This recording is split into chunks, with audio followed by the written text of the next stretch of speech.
Vamos abrir a Bíblia? Vamos abrir a palavra de Deus no Evangelho de Lucas,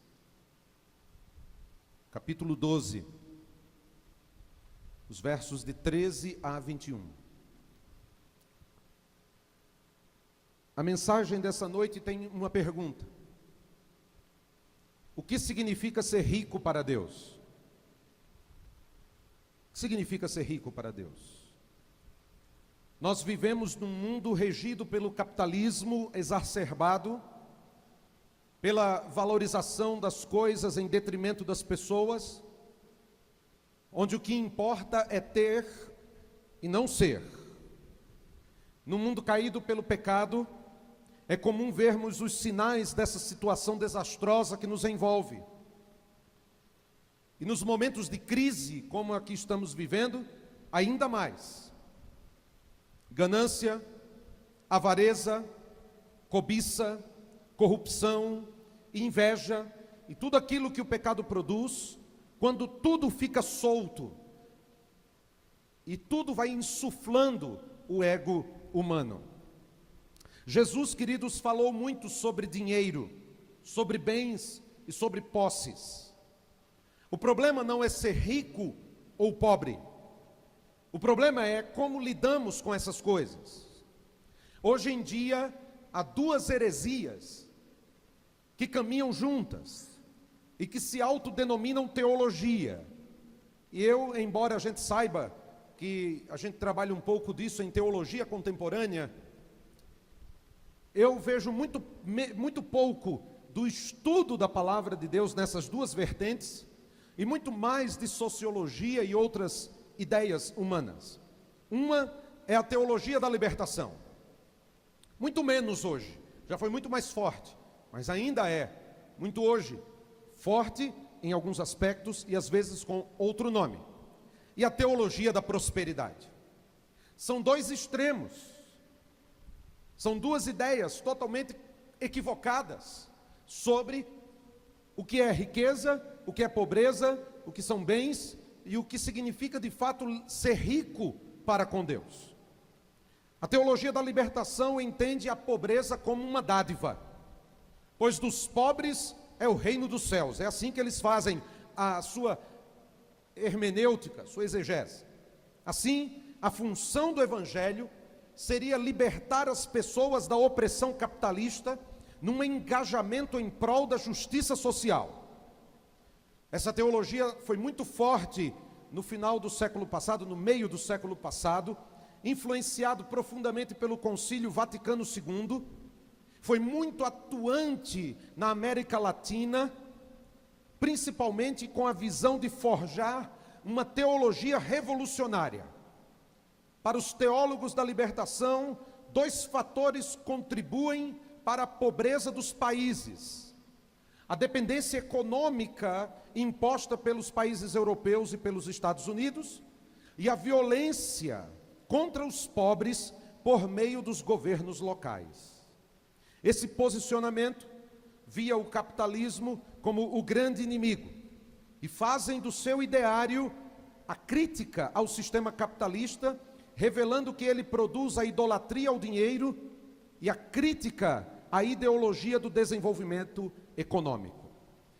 Muitos teólogos surgiram, muito mais na linha católica do que na linha protestante, embora alguns fossem também muito fortes no protestantismo da América Latina. Entre eles, Hugo Asman, Frei Beto, Maria Clara Luchetti, Clodovis Boff, Leonardo Boff, José Miguel Bonino e tantos outros aqui na América Latina.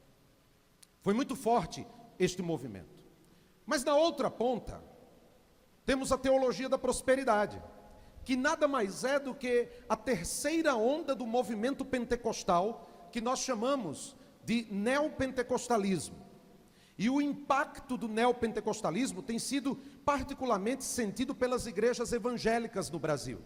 Enquanto a teologia da prosperidade, da libertação ecoou muito nas comunidades eclesiais de base, e teve muito a questão dos padres operários, e dos padres que estavam envolvidos com questões sociais, a teologia da prosperidade atacou mais a questão das igrejas evangélicas.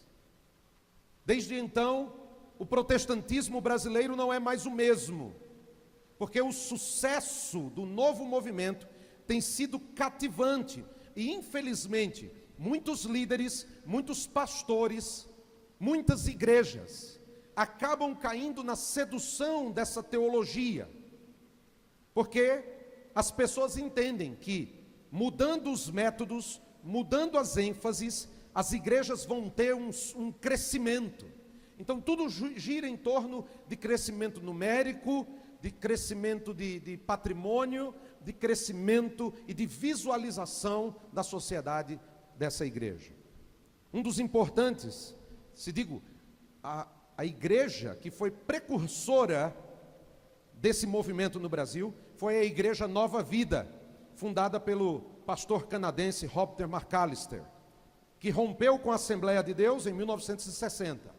A partir dessa igreja, o pentecostalismo mudou a sua ênfase, indo para a classe média, menos legalista, menos preocupado com o tamanho do corte de cabelo ou o tamanho da saia, mais influenciada pela mídia. E esse modelo pentecostal, culturalmente mais solto, mais independente, passou a fazer um forte apelo ao dinheiro.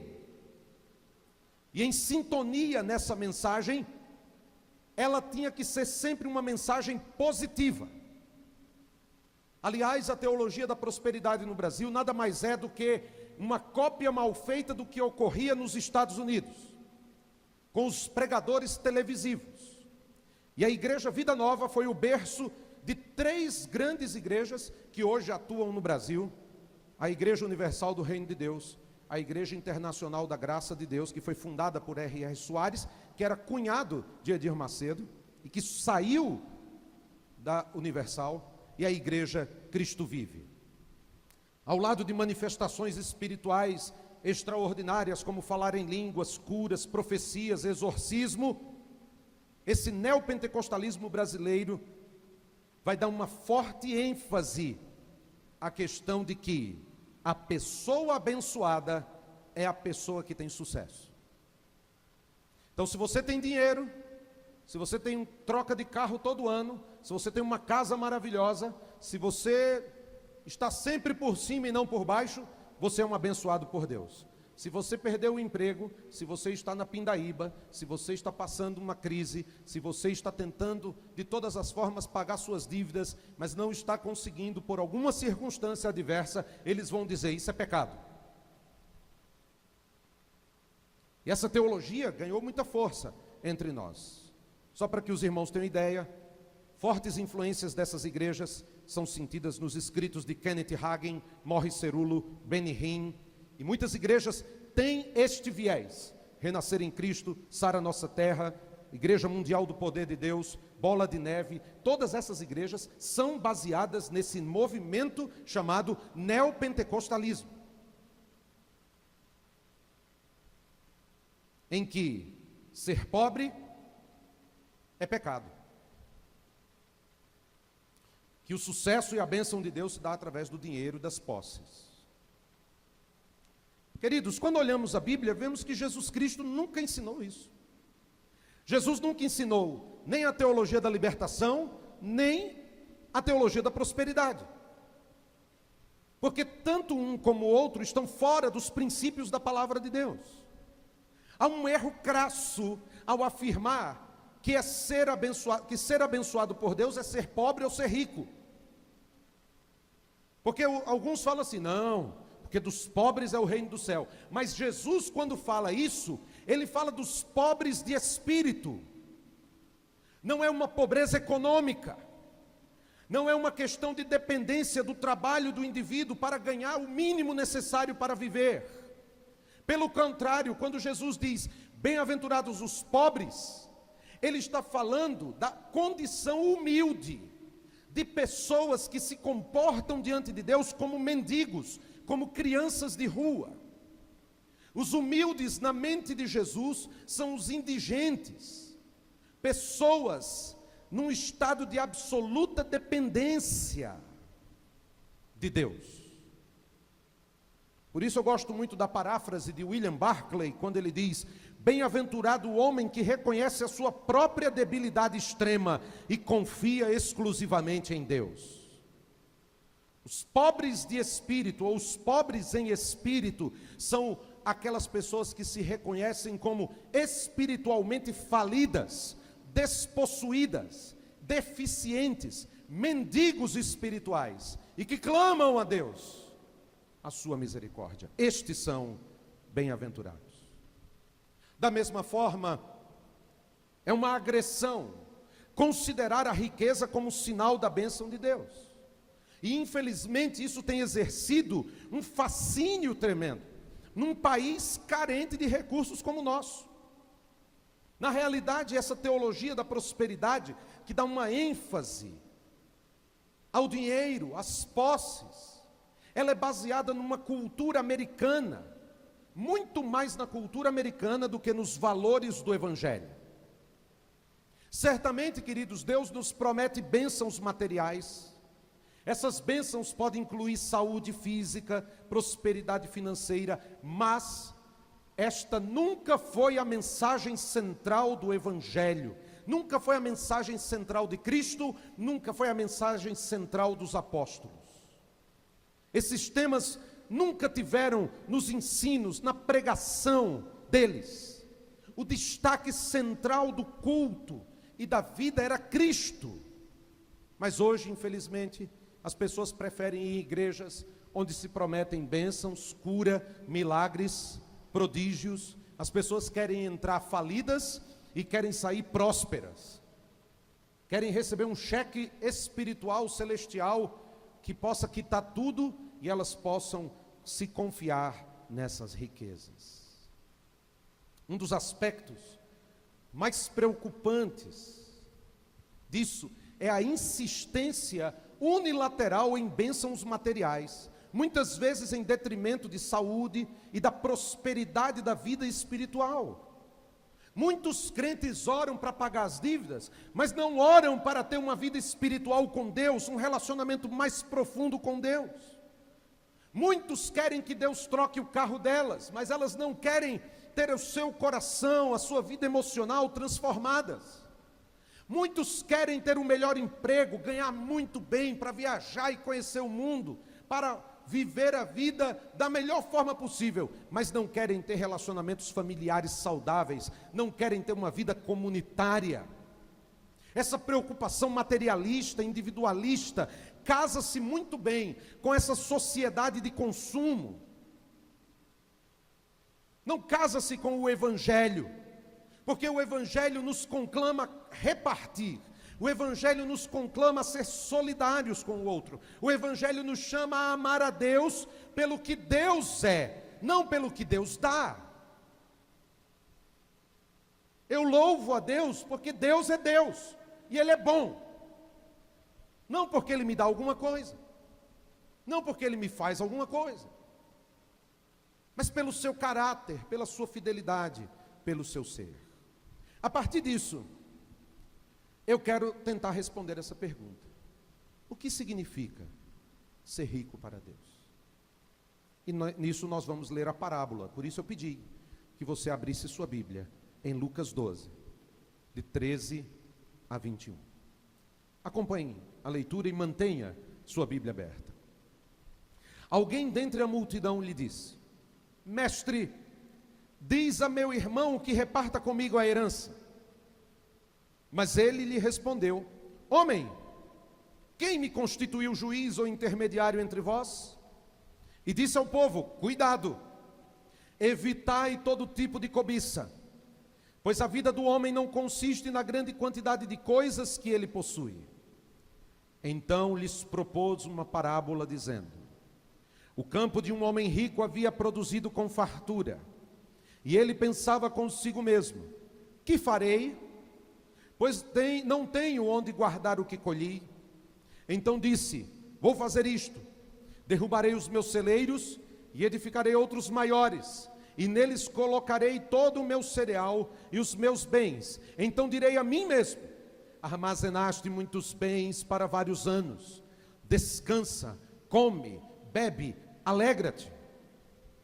Mas Deus lhe disse: Insensato, esta noite te pedirão a tua alma. E o que tens preparado? Para quem será? Assim é aquele que ajunta tesouros para si, mas não é rico diante de Deus. É interessante que a parábola de Jesus nasceu de uma conversa, de uma solicitação de alguém anônimo. Alguém está ali junto da multidão e de repente fala: mestre, diz a meu irmão que reparta comigo a herança. A partir disso, Jesus faz um questionamento ao requerente: homem, quem me constituiu juiz ou intermediário entre vós? Muitos ouvintes do Evangelho são semelhantes a essa pessoa, porque elas estão sempre planejando, maquinando a respeito de coisas dessa vida, mesmo sob influência de coisas espirituais. Pessoas que muitas vezes frequentam a igreja, mas não buscam o reino de Deus. Elas buscam um reino mundano, onde a ganância e a cobiça são as catalisadoras desse reino. São pessoas que cantam, oram, escutam a palavra, mas estão sempre falando com Jesus. Dá o que é meu. Manda meu irmão repartir comigo a herança. Na época de Jesus, os rabinos eram requeridos para ajudar as pessoas na questão de partilha. Aqui no caso, a herança tem a ver com a propriedade imobiliária. E esse era um assunto muito importante no Oriente Médio. Porque esse irmão queria a interferência de um rabino para dividir a terra. E embora o pedido pareça justo, e nesse caso aqui não se discute a questão de justiça ou direito, às vezes, e eu peço a atenção dos irmãos quanto a isso, às vezes, dar a cada parte o que elas entendem como sendo seus direitos, pode ser uma tragédia no final. Presta atenção, porque às vezes nós falamos assim: isso é direito meu. E podemos até conquistar o nosso direito, nossa justiça.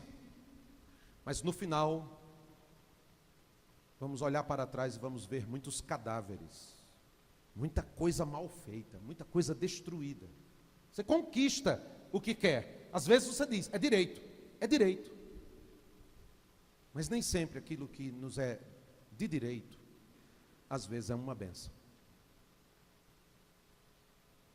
E esse homem está pedindo algo justo. Ele pede a interferência, mas temos que ser capazes de olhar para nós mesmos. Antes de exigirmos os nossos direitos, temos que ser capazes de fazer uma avaliação correta de quem nós somos. A resposta de Jesus é até um pouco grosseira. Uma tradução aramaica do ano 150 depois de Cristo diz assim: homem, quem me designou como juiz ou árbitro entre vós? Essa expressão vocativa, nós não temos esse vocativo, mas aqui está num vocativo. Essa expressão vocativa, homem, era considerado um insulto, como se querendo chamar a atenção do requerente. E esta cena aqui é muito interessante porque dá para ver um paralelo com Moisés. Enquanto Moisés, sem ser solicitado, tentou ser juiz e foi repreendido, isso está lá em Êxodo 2,14, Jesus, tendo sido solicitado, recusou-se ser juiz e repreendeu o requerente.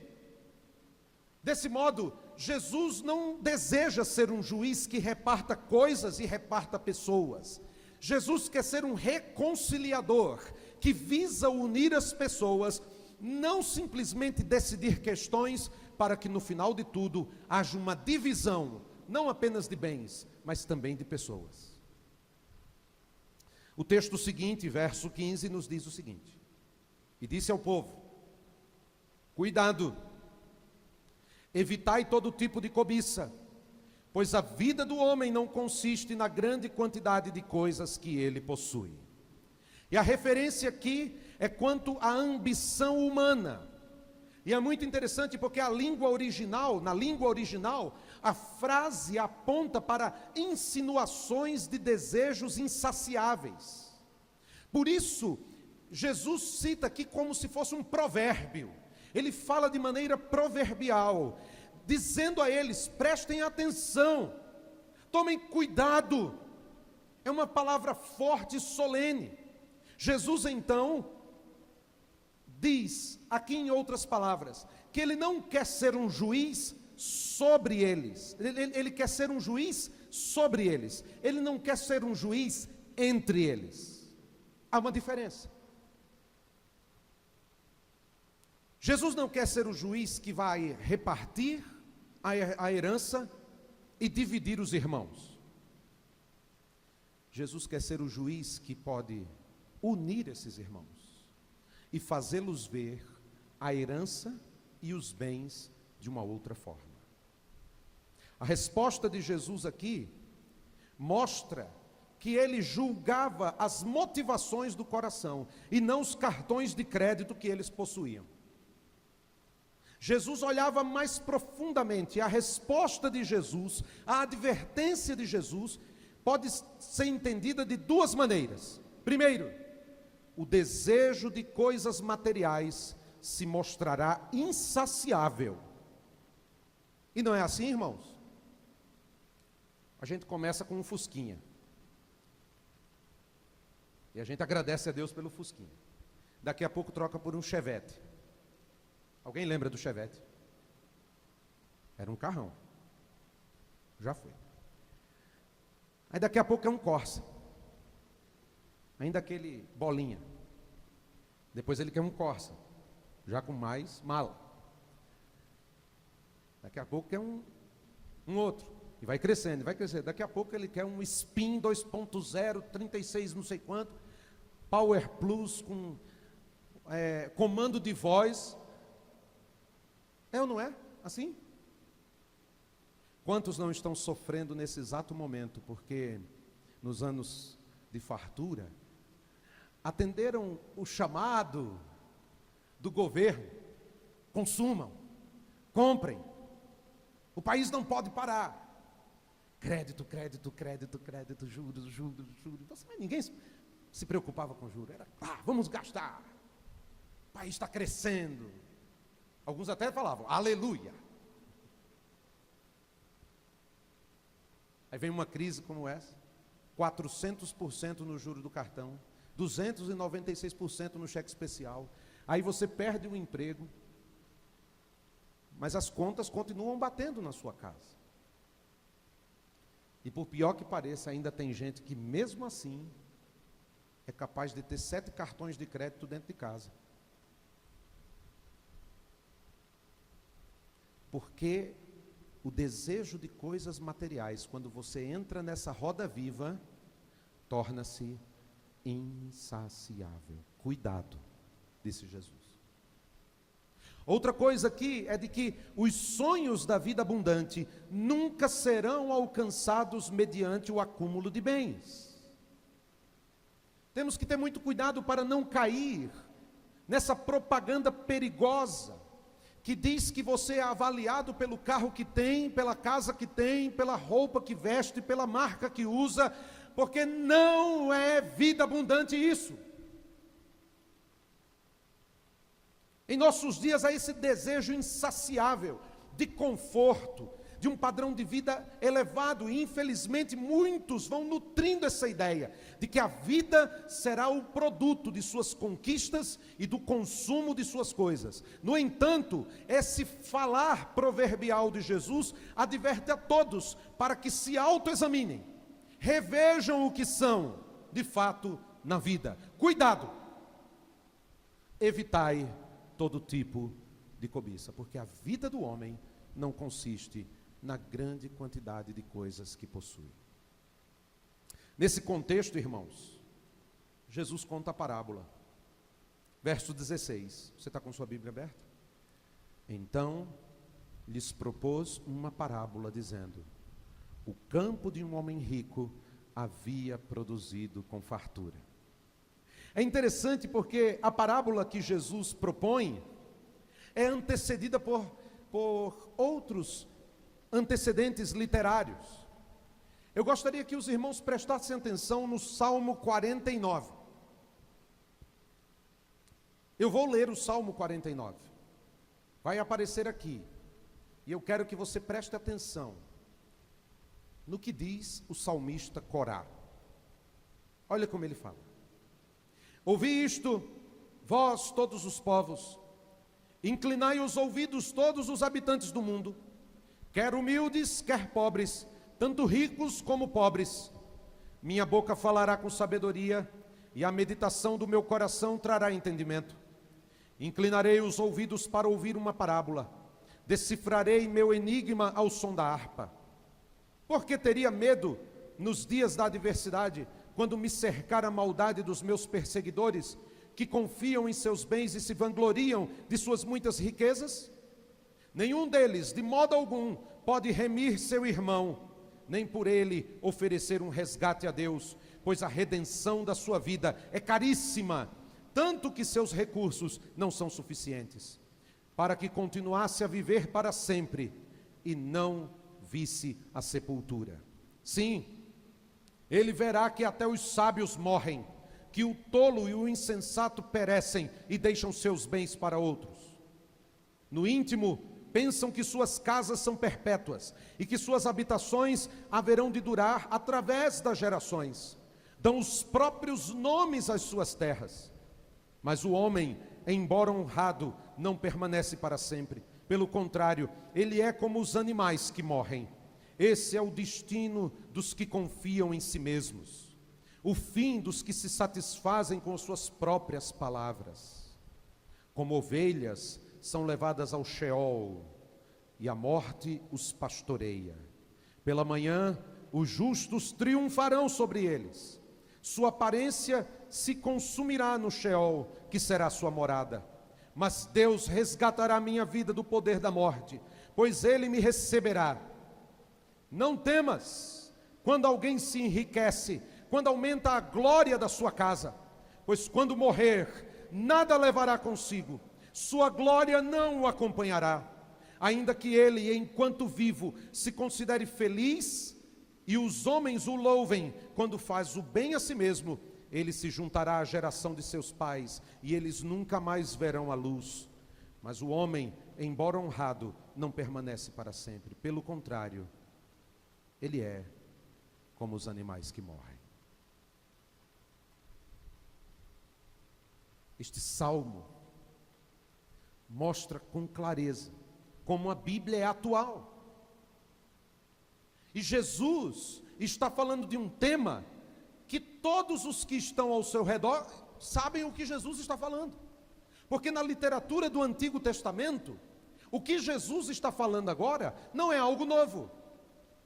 Eles conhecem. Esse homem da parábola de Jesus tinha tido uma grande colheita. Ele já era rico. Ele tinha sido abençoado de forma excepcional. E aí ele tem um problema na mente, que faz com que ele discuta consigo mesmo. Verso 17, ele pensava consigo mesmo: que farei, pois não tenho onde guardar o que colhi. O assunto era importante, irmãos. Certamente a preocupação era legítima. Entretanto, ele não pensa em descartar a colheita por ser rico. Ele não glorifica a Deus pela bênção recebida, não. Ele se apropria da bênção como algo pessoal. Veja o que ele fala: pois não tenho onde guardar o que colhi. A tradução aramaica é uma tradução ainda mais interessante. Que vou fazer, pois não tenho onde armazenar minhas colheitas. Ou seja, a única preocupação dele é guardar para si mesmo as colheitas. A parábola de Jesus nos lembra da afirmação bíblica que diz: quem ama o dinheiro nunca terá o suficiente. Quem ama a riqueza nunca ficará satisfeito com o lucro. Isso também é ilusão. E aqui, queridos, vemos questões importantíssimas. porque todos nós somos afetados de uma forma ou de outra desse mundo consumista.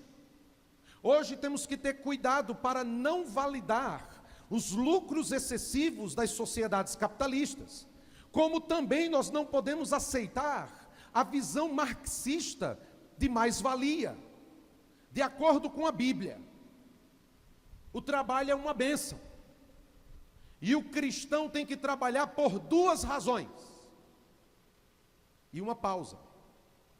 Por que eu estou falando que o trabalho é uma bênção? Porque na teologia católica romana, que é a teologia católica basilar, a religião basilar, que fundamentou o nosso país, trabalhar é a punição do pecado. Mas para nós não. Nós que olhamos a Bíblia, o cristão tem que trabalhar por dois motivos. Primeiro, não ser um peso para os outros. Segundo, agir em favor dos necessitados.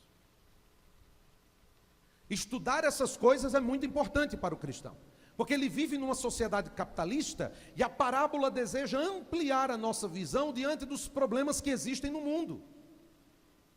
Outro fator interessante aqui da parábola, e eu não sei se você percebeu isso, é de que este homem fala sozinho.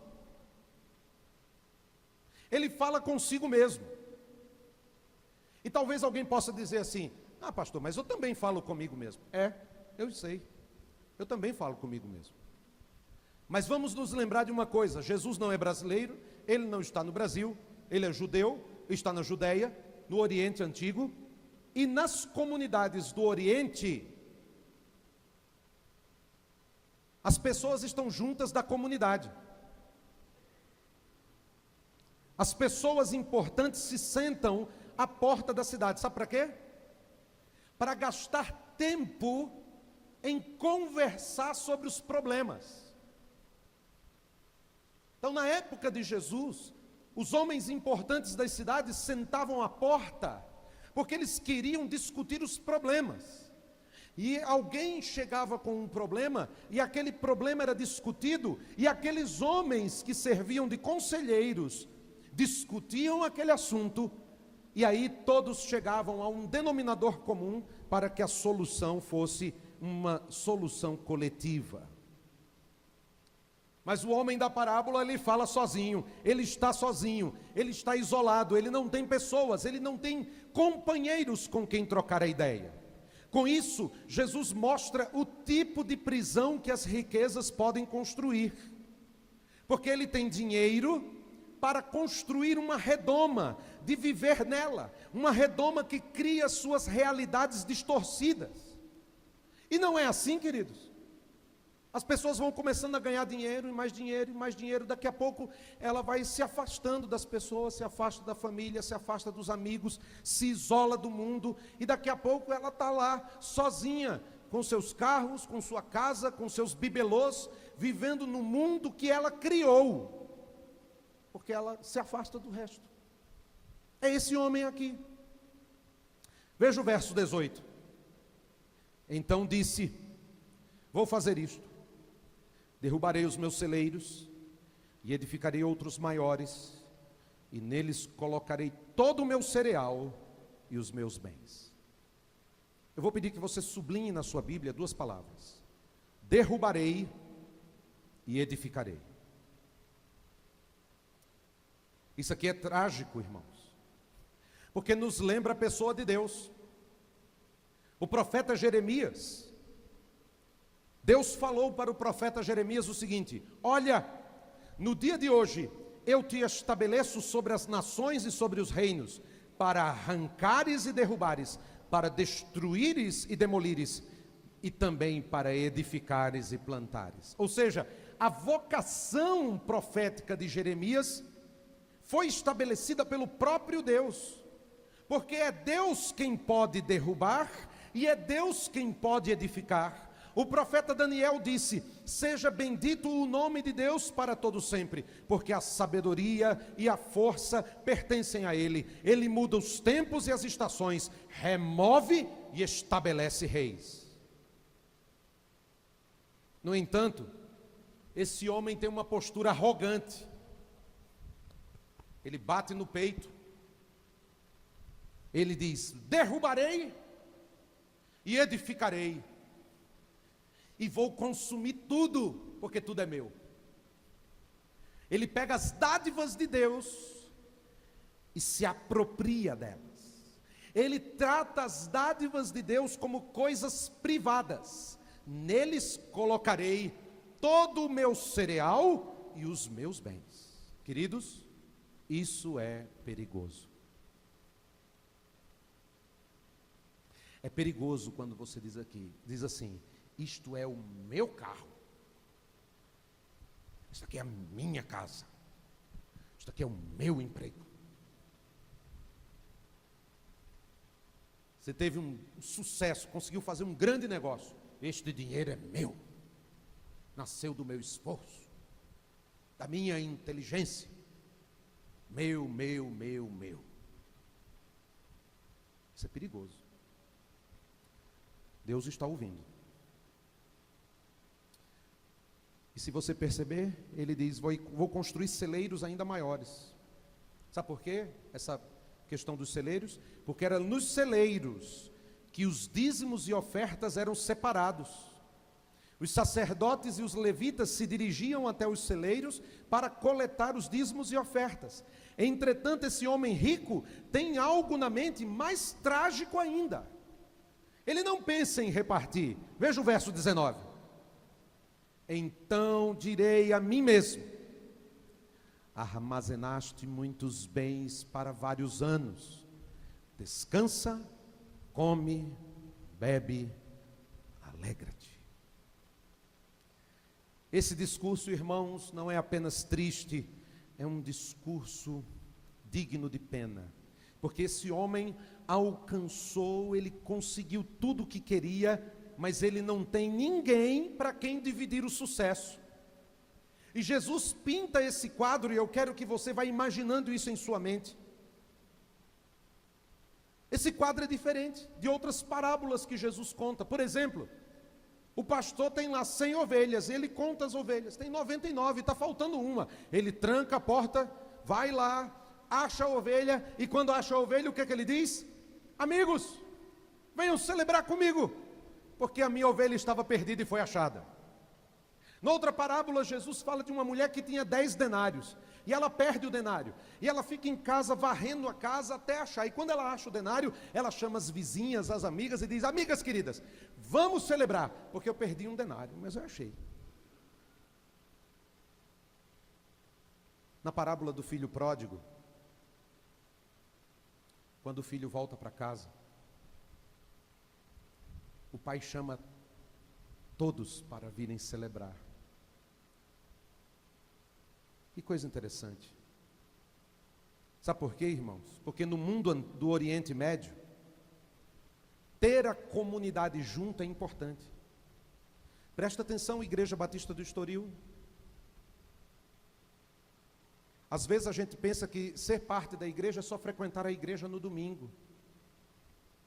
Mas seria tão bom se os irmãos pudessem, por exemplo, vir nos cultos de quarta-feira, vir na escola bíblica, ter um pequeno grupo, participar da comunhão, porque isso é ser igreja. Ser igreja é você estar junto das pessoas. Da mesma forma que no Oriente Médio, é uma bênção ser parte de uma comunidade. Entretanto, esse homem não tem ninguém. Ele conversa consigo mesmo. Ele é o seu único auditório. Ele é o seu único nefesh, sua alma, é ele a sua alma. Literalmente o texto, talvez a sua Bíblia fala assim: e disse a sua alma, ou diz para a minha alma, porque diz que ele conversou com sua alma. No grego a palavra é psique. No entanto, Jesus falava uma outra língua, ele falava o aramaico, e há uma diferença entre psique e nefesh. A expressão grega tem muito a ver com o princípio da vida física. Toda criatura que vive tem uma psique. Por isso, no Novo Testamento, especialmente Paulo, vai falar de psique de duas maneiras. Primeiro, no sentido de uma pessoa viva, e no segundo, no sentido de vida.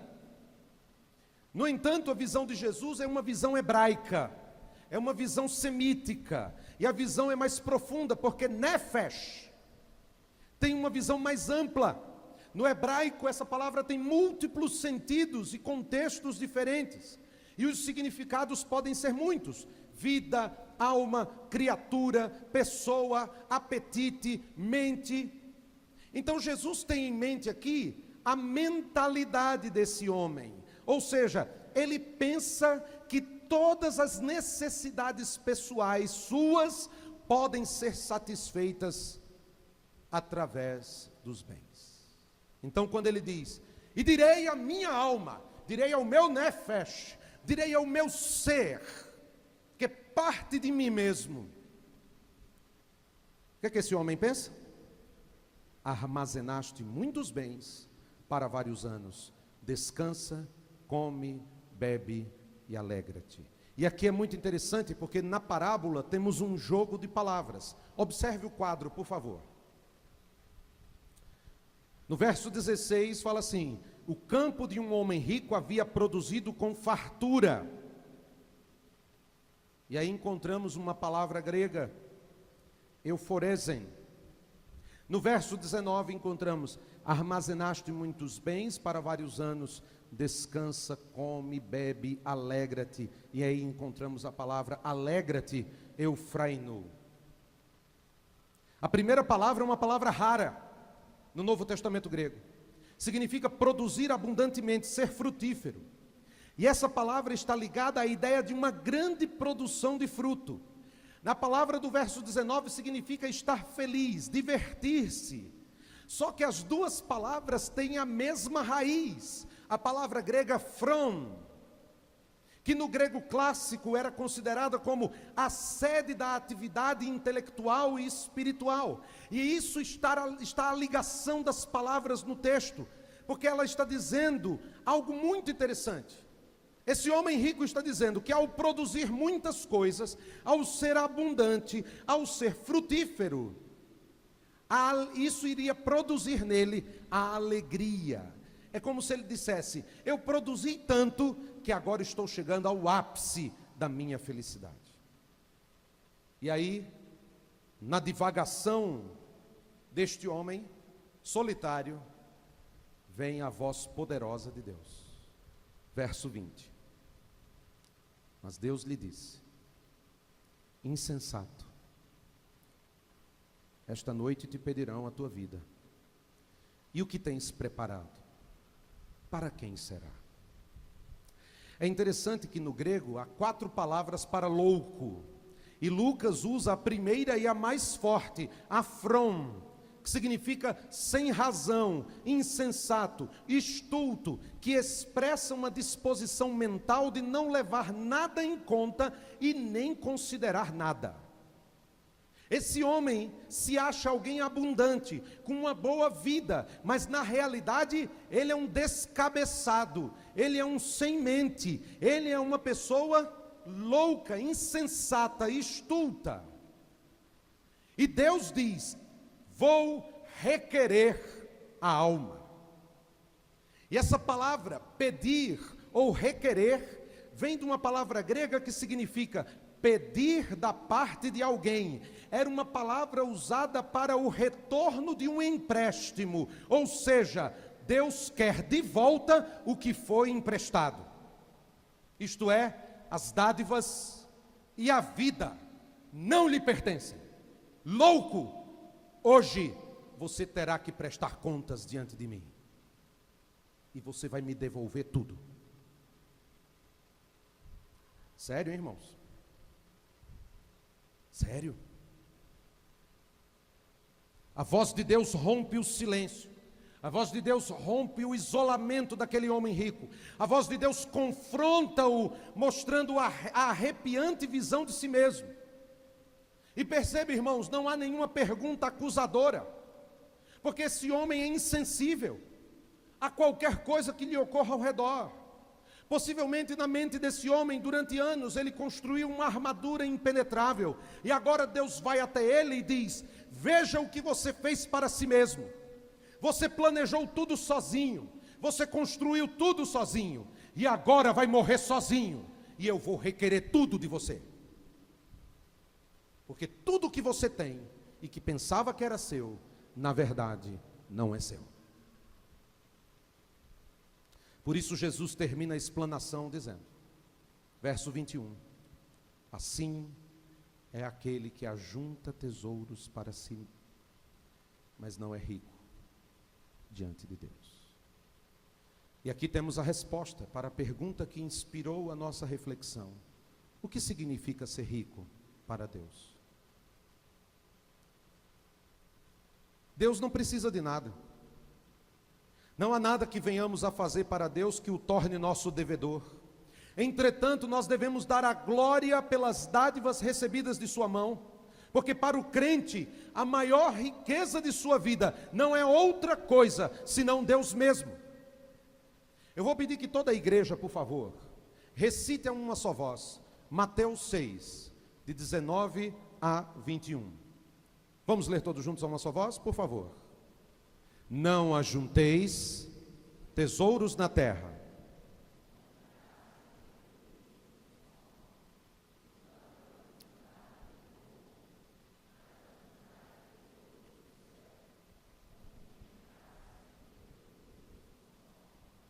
e os ladrões não invadem nem roubam, porque onde estiver teu tesouro, aí estará também teu coração.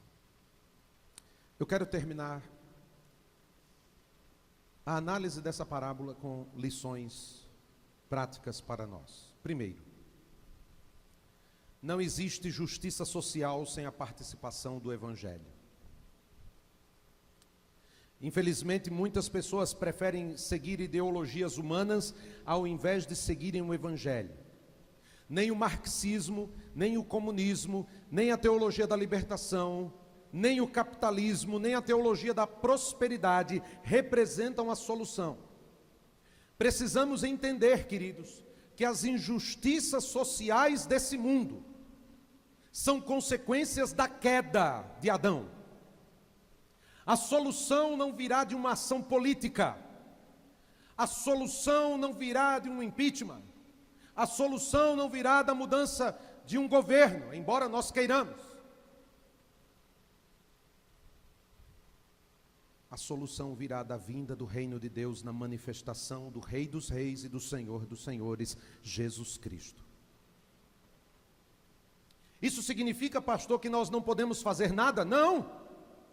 Evangelho não significa imobilismo, pois fomos feitos por Ele, criados em Cristo Jesus para as boas obras, previamente preparadas por Deus para que andássemos nelas. Entretanto, enquanto estivermos nessa situação manchada pelo pecado, precisamos nos lembrar de duas advertências bíblicas, uma no Antigo e outra no Novo.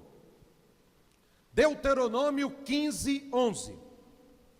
Pois nunca deixará de haver pobres na terra, por isso te ordeno, é uma ordem, livremente abrirás a mão para o teu irmão, para o necessitado e para o pobre na tua terra. Você acha que minha casa, minha vida vai acabar com os pobres daqui? Você acha mesmo que Bolsa Família vai acabar com os pobres do Brasil? Sempre haverá pobres na terra. Sabe por quê? Porque o ser humano é pecador, corrupto, e o poder corrompe.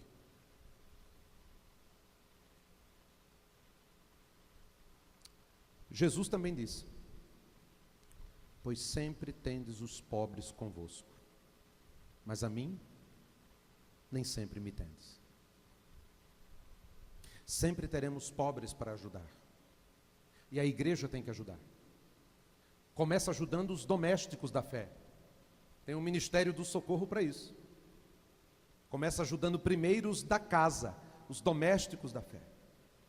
E vai expandindo sua obra e levando para qualquer lugar onde estiver a mensagem do Evangelho, porque é a mensagem do Evangelho que transforma o coração. E quando o Evangelho transforma o coração, a vida ao redor é transformada.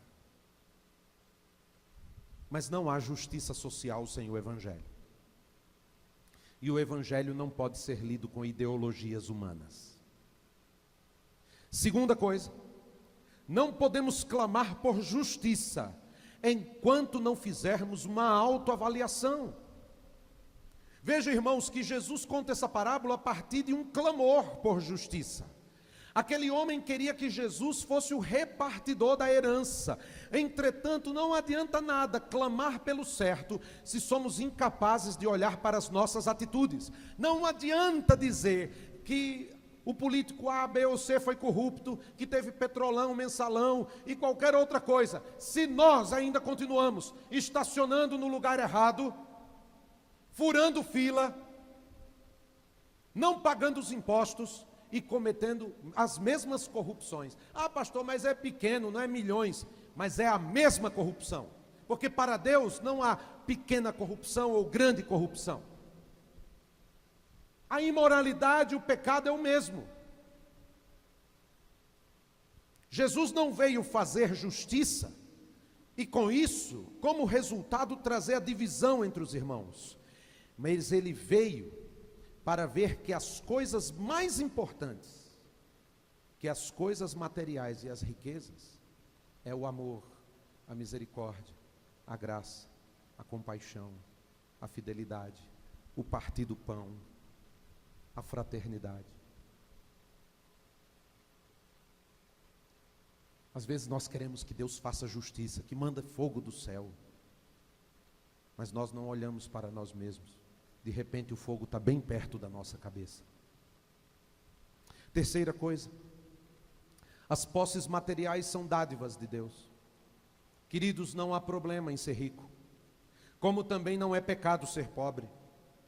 Devemos ver o nosso trabalho e a conquista do nosso esforço como dádivas divinas. Quem tem mais precisa aprender a repartir mais, não é assim que diz a Escritura?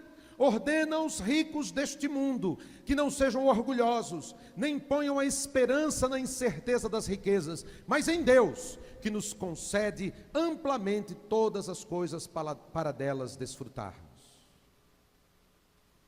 Então Deus te dá mais?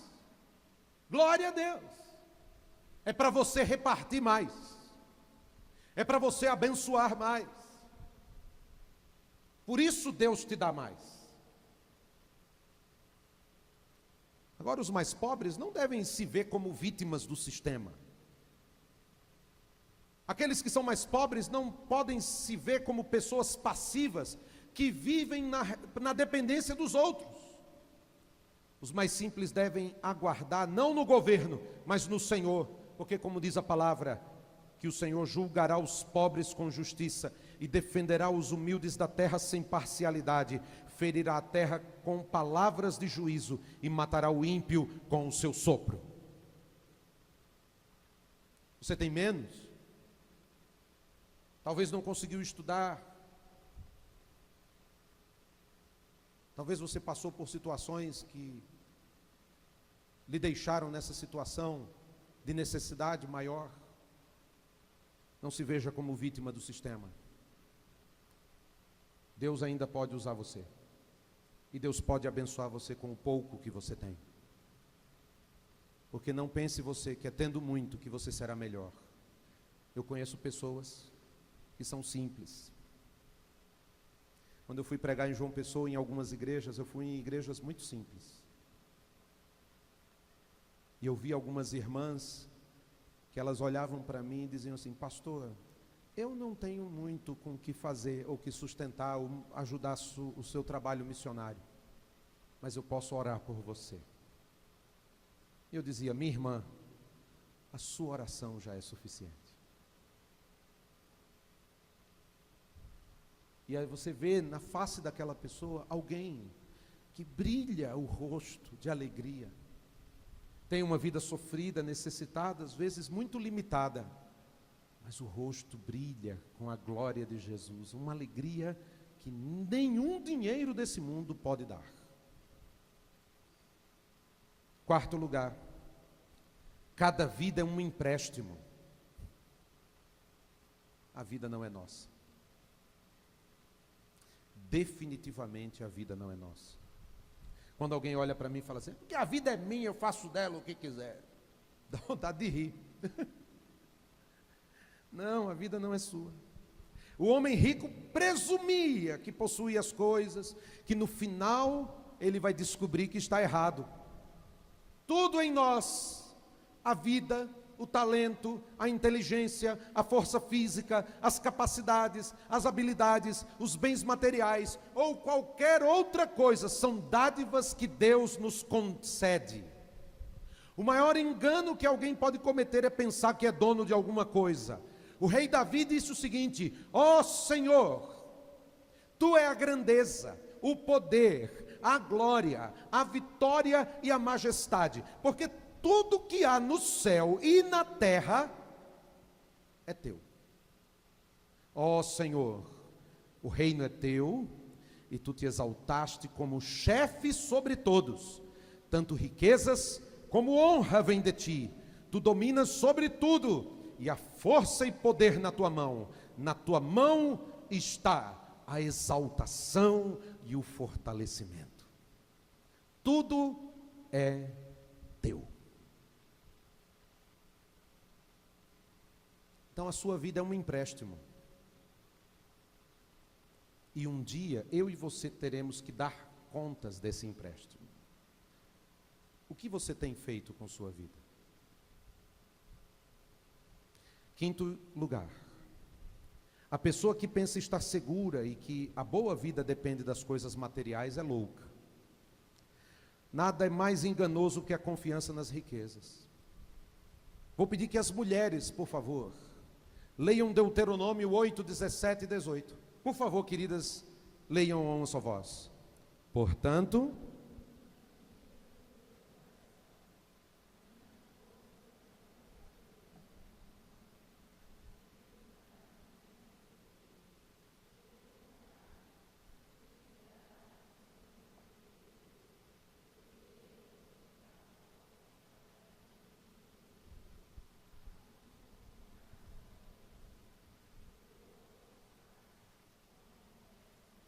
não digas em teu coração, a minha força e a minha riqueza adquiriram isso.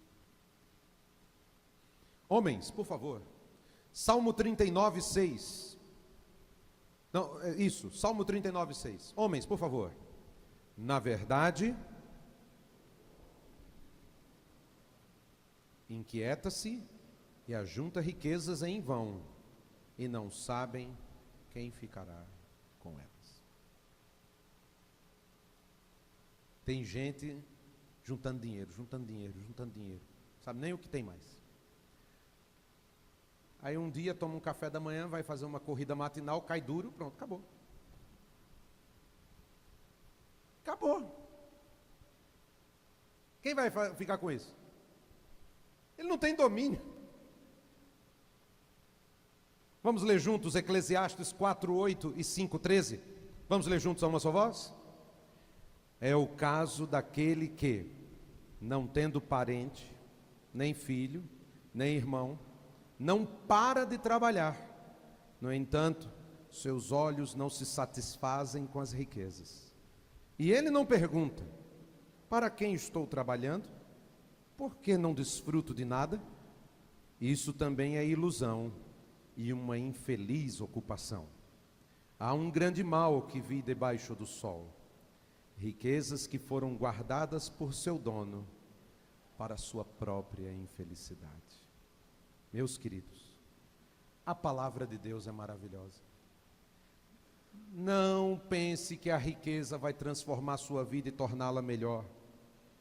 Lembre-se do que Paulo vai dizer: porque nada trouxemos para este mundo e daqui nada podemos levar.